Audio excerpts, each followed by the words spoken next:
Ahora, en Te digo la otra, ancho, ajeno y superpoblado. Así está el mundo.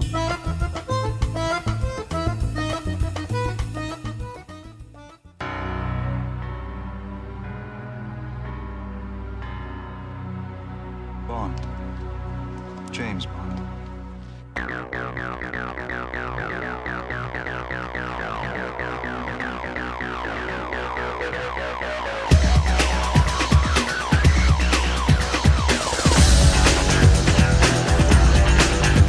Seguimos con más Te digo la otra. Bueno, último tramo de este programa 217. Como les comentábamos al comienzo, se viene una siesta del mundo en el que vamos a estar conversando sobre el terrible asesinato del periodista Jamal Khashoggi, que en realidad yo pedía disculpas al comienzo del programa porque capaz que todavía con lo que le pasó, pobre, yo estoy diciendo mal su apellido, ¿no? Muy triste. Pero bueno, fue asesinado dentro del consulado saudí en Estambul en una trama muy grotesca y con, digamos, vetas mafiosas que tiene a toda la comunidad internacional y a la diplomacia mundial en vilo, ¿verdad? Incluso sus principales aliados como Estados Unidos también, ¿no? Sí, exactamente, y está como lo que comentábamos un poco, ¿no? Todo el mundo viendo cómo posicionarse, tampoco nadie quiere hacer mucho enojar a priori Arabia Saudita, pero bueno, vamos a estar comentando un poco lo que pasó y analizando la situación. Flor, no sé si querés ilustrarnos un poco sobre cómo fue la historia. Bueno, primero que nada, Jamal Khashoggi, yo la verdad no sé muy bien cómo se pronuncia tampoco, pero bueno, es un periodista de origen saudí que se había ido de Arabia Saudita, estaba viviendo en Estados Unidos, sobre todo porque el tema de la persecución, viste, que ahí está bastante grave, pero bueno, publicaba columnas críticas al reinado que las publicaba en el Washington Post, o sea, era alguien con cierta visibilidad. Entonces, ¿qué sucede? Jamal Khashoggi entra al consulado saudí en Istambul el 2 de octubre y no sale. ¿Qué pasa? Ahí empieza toda la serie de conjeturas, de relatos sobre lo que fue pasando. Él había entrado, como comentario de color, había entrado al consulado a buscar una partida de estado civil porque se quería casar con su novio. No sabemos si la consiguió o no la consiguió, seguro casarse no se casan. En un primer momento el gobierno saudí negó todo, dijo acá estuvo, después se fue, estuvo todo bárbaro. Pero bueno, recién este sábado admitieron que se había muerto adentro del consulado y dijeron que fue el resultado de una pelea a puñetazos que se había dado cuando lo habían tratado de extraditar de una manera un poco bruta. Y que bueno, lo habían lo habían ahorcado un poquito, como esto que pasó en la Facultad de Medicina, y bueno, pero había salido mal. En todo esto se empiezan a hacer conjeturas de dónde estaba desde el 2 de octubre para acá. Varios gobiernos han exigido una investigación. Uno de los gobiernos que mete la cuchara es justamente el gobierno turco. ¿Qué pasa? Para contrarrestar el relato saudí tenían que admitir que en un punto o en otro habían puesto micrófonos y cámaras en donde no debía haberlos, porque recordemos que un consulado es territorio diplomático y por lo tanto tiene ciertas salvaguardas.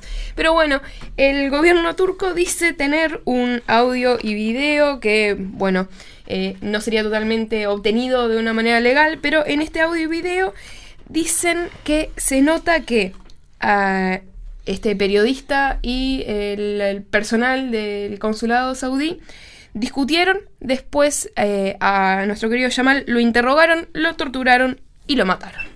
Eso es lo que Turquía dice tener en audios que nadie ha visto hasta ahora, ¿sí? Para sumarle un poco de color al asunto, si es que le hacía falta, también tienen fotos de el personal que estaba ese día en el consulado saudí, que resulta que no es el personal que estaba todos los días, porque a todo el personal del consulado saudí le dieron vacaciones express y le dijeron, váyanse, déjenme el consulado vacío. ¿Quién estaba entonces ese día en el consulado saudí? Se preguntarán. Pero perdón, ¿por qué le dieron vacaciones? Ya, uno pide hora para ir a sacar la partida para el casamiento, supongo. Ya sabían que nuestro amigo Jamal iba a ir, ¿no? Por eso, y entonces le dijeron a todo el personal de ahí, lo esperaron con la fiesta armada, ¿no? ¿Quién estaba en esa fiesta? Bueno, 15 personas, incluido un doctor forense que entró a Turquía con una sierra para huesos adentro de la valija. 4 de estas personas de este destacamento eran personas muy cercanas al príncipe heredero, Mohammed bin Salman. Eran 4 que eran parte del equipo de seguridad del príncipe de la corona, incluido un general llamado Maher Abdulaziz Mutreb. ¿Sí? O sea, básicamente ni siquiera fue un accidente, sino que Turquía tiene las pruebas de que esto fue planificado.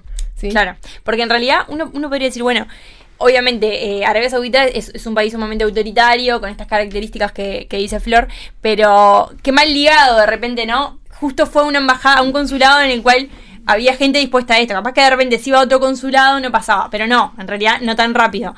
Estamos hablando de que esto se planifica desde Arabia Saudita, claro. Y mandaron hasta un médico forense con una sierra cortahuesos. Es que es algo en realidad de no creer. Yo quiero pedir disculpas a Khashoggi y a la memoria en realidad de él, sobre todo en un día del periodista como a su soy. Ex futura esposa, sí, tal vez. Porque si Ian Fleming, el escritor de James Bond, hubiera querido escribir algo así, capaz que no le salía. Es muy... bizarro no es la palabra, porque es tétrico, es morboso, es bestial. El tipo va a hacer un simple trámite y termina quedando adentro. Bueno, hay audios de 10 minutos que corroboran que lo torturaron con detalles, por ejemplo, como que Al-Tubayshi, uno de los generales, escuchaba música clásica mientras lo torturaba y mientras lo descuartizaba. Eso recuerda, eso recuerda a la época nazi, cuando realmente había una ingeniería de la tortura y una tecnología de la tortura llevada a su extremo, ¿no? Hoy me topé en un video con un video de YouTube que me recomendaba música de Mozart para concentrarme en mi trabajo. Uh-huh. Y bueno, es prácticamente lo mismo, nada más que... Como la naranja mecánica, ¿no? Claro. Es decir, generaba más violencia escuchar a... Pero entre otras cosas, Beethoven, en ese caso. Lo que dice el gobierno turco es que al tipo le arrancaron los dedos, lo torturaron y después lo cortaron en pedacitos. Y además de todo esto, no se sabe dónde está el cuerpo. Todavía no lo encontraron, hay varias hipótesis, pero una de ellas diría que a estos pedacitos los disolvieron en ácido. Claro. O sea, simpáticos, como para asegurarse de que no escriba nunca más. Claro, y además, pero eso, más allá del caso del periodista concreto, es un mensaje para el resto del periodismo. Es decir, ese es el tratamiento que merecen periodistas que tampoco eran demasiado críticos con el régimen. Por lo menos de una óptica occidental, era un periodista crítico, pero no una crítica virulenta que podía llegar a hacer tambalear al régimen, que por supuesto no lo iba a hacer, ¿no? Claro. No, pero bueno, todo esto en realidad viene en el contexto de Mohammed bin Salman, que es el príncipe heredero. También una referencia a alguna columna anterior, Mohammed bin Salman es el responsable del Ministerio de Defensa que le declaró la guerra a Yemen en 2015. Claro. O sea, persona simpática, civilización, no derechos es amigo humanos, del programa. Sí. No escucha Tío la otra, claramente. No lo escucha. Esperemos, bueno, si no vamos a terminar cortados en pedacitos. Bueno, cuestión que... se lo alabó desde Occidente en cierto punto porque dijeron que era un reformador que quería cambiar la cara de Arabia Saudita, despegarse un poco de la industria del petróleo y ir hacia otros rumbos, cierta apertura se dijo que iba a llevar adelante. No sé si con esa apertura se referían a apertura de cuerpos o cosas así, pero está un poco en entredicho, por lo menos, qué tan aperturista será este sujeto si manda a sus generales más cercanos y a su destacamento de seguridad a cortar un periodista en pedacitos. Tremendo, ¿no? Y además, yo coincido con Jonah en lo que decía, ¿no? Este es un mensaje para el resto del periodismo saudí, pero también me parece que denota una impunidad de Arabia Saudita ante la comunidad internacional que es impresionante, ¿no? Porque obviamente ya sabemos que la comunidad internacional en realidad tiende a preocuparse más por algunas violaciones de los derechos humanos que por otras, tiende a hacer la vista gorda en algunos lugares. El tema de Arabia Saudita claramente es uno de esos grandes elefantes sentados en el salón, en el cual todos sabemos lo que pasa y nadie lo dice porque por temor, por interés, por estrategia, por lo que sea, pero la realidad es que, incluso esto mismo, si hubiera sido realizado por otro Estado-nación, seguramente hubiera sido un escándalo mucho mayor. Si lo hubiera hecho Irán, ya estaría toda la comunidad internacional movilizada y quién sabe dónde hubiera terminado esto. Entonces, me parece que también da para reflexionar un poco lo impune que se siente este régimen, ¿no? Hasta ahora mismo estamos todos indignados, o sea, el mundo está indignado con esto, pero hasta no hace mucho Bin Salman estaba de gira en Estados Unidos, saludando a Trump y un montón de... uno de los que me llamó la atención era el actor La Roca. Y no es la primera vez que al gobierno de Estados Unidos se le da vuelta a uno que venía, No, en la venía historia se han pintando dado bien. varios, se le han dado varios. Es como que también lo podían haber previsto. Pero no. Momento jodido para ser periodista en el mundo, ¿no? Sí. Uno mira, por ejemplo, en la situación en México, Ujú. y es realmente terrible los casos de censura, de persecución. No solamente desde el gobierno, sino también desde el propio narcotráfico, y a veces en connivencia entre el gobierno y el narcotráfico. En América Latina también han pasado casos de persecución y desaparición de periodismo. Y Uruguay se mantiene... Juan Raúl recién hablaba de la necesidad de un periodismo más libre, más independiente, pues se ha mantenido, por suerte, con una libertad de prensa y con un periodismo que puede ser crítico hasta el extremo incluso, y eso es muy positivo realmente, y hay que valorarlo en un momento en los cuales no está pasando en gran parte del mundo. Sí, no, sin duda. En realidad, aprovechar eso en el Día del Periodista creo que es una Por reflexión eso, bastante importante para hacer. En algunos lugares ser periodista es una profesión de altísimo riesgo. En realidad, claro, ¿no? Es casi como, ser militar en una guerra, digo, Sí. es tremendo lo que pasa también en nuestro continente, no hace falta irnos tan lejos. Es verdad que en Uruguay creo que todavía conservamos, por suerte, y hemos tratado de seguir construyendo más libertades para que, puedan ejercer su trabajo así, pero no olvidar, por ejemplo, lo que pasó el año pasado. Nosotros aquí sacamos al aire a Francesca Lessa, Es investigadora verdad.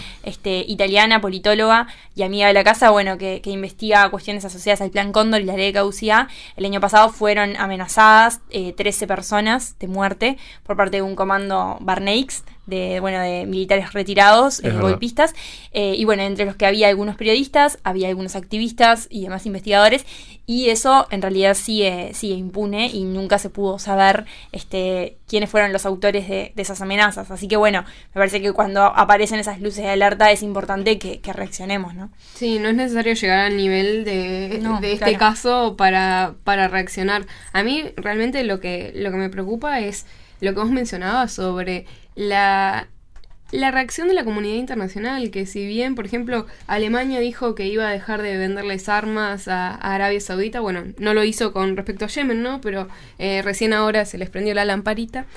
Por ejemplo, Trump dijo que creía en las explicaciones de Arabia Saudita y que confía en que iban a investigar. O sea, le está mandando a investigar al acusado. Es totalmente increíble que a esta altura no pueda haber una condena. Es como si nuestros principios y derechos humanos los usamos para tenerlos colgados en la pared, porque realmente en este caso se refleja qué tanto nos importan, si ni siquiera cuando es más alevoso la violencia hacia los periodistas o la violencia contra quien sea, podemos pararnos en los pedales, ¿no? Uh-huh. Además, el tipo de cosas que denunciaba Khashoggi no era nada del otro mundo. Estaba hablando de que no había libertad de expresión, nada más. Uh-huh. Como futuro comunicador en entrenamiento, En entrenamiento. es un poco... No alarmante, no, porque no se asusta uno ya de este tipo de cosas, lamentablemente, pero es para tener los ganchos abiertos. Obviamente desde acá es muy difícil que cualquier estudiante de comunicación o periodista uruguayo llegue a pasar por una situación de estas hoy por hoy. El caso que hablaba Florencia, de que ha habido investigadores y periodistas amenazados, no es menor. Pero es un tema también de solidaridad, de carrera, en realidad, de colegas.